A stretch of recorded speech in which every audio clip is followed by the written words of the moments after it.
শিক্ষা সংক্রান্ত গুরুত্বপূর্ণ আপডেটগুলো পেতে হলে অবশ্যই শুভেন্দু ই একাডেমি চ্যানেলটি সাবস্ক্রাইব করুন। পাশে থাকা বেল আইকনটিতে ক্লিক করে ভিডিওটি বেশি বেশি করে শেয়ার করুন। নমস্কার, আমি শুভেন্দু। আমার ছোট্ট চ্যানেলে আপনাকে স্বাগত।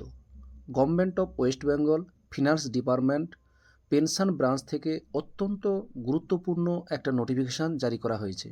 ডেটে দেখুন 20 ফেব্রুয়ারি 2026। এখানে যে বিষয়টি তুলে ধরা হয়েছে সেটাই আপনাদের সঙ্গে শেয়ার করতে চাই। এখানে পশ্চিমবঙ্গ সরকারি কর্মচারীদের জন্য অত্যন্ত ভালো এবং বড় খবর। কি খবর না, এখানে রাজ্য সরকার ওয়েস্ট বেঙ্গল সার্ভিস ডেথ কাম রিটায়ারমেন্ট বেনিফিট রুলস 1971-এ এক বড় সড়ো সংশোধন এনেছে।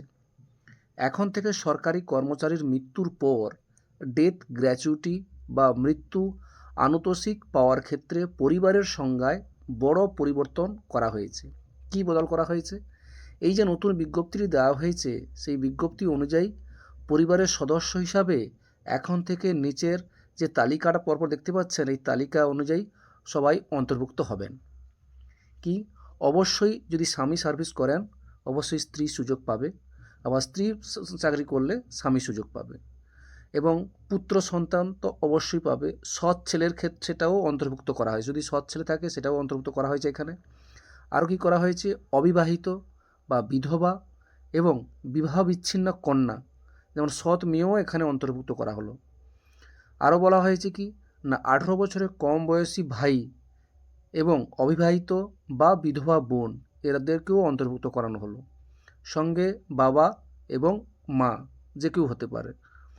এবং এইবারে যেটা নতুন সংযোজন, এই পর্যন্ত আগে ছিল, নতুন সংযোজন করা হয়েছে কি না, যারা বিবাহিত কন্যা, যেটা আগে ছিল না, এটা নতুন সংযোজন করা হয়েছে বিবাহিত কন্যা। এটি একটা গুরুত্বপূর্ণ সংযোজন করা হয়েছে এটা।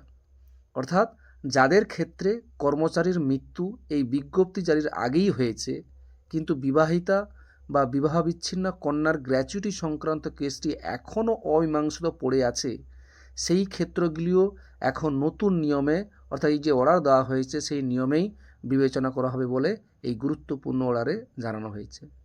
সেটাই আপনাদের সঙ্গে শেয়ার করলাম। ভিডিওটি দেখার জন্য অসংখ্য অসংখ্য ধন্যবাদ।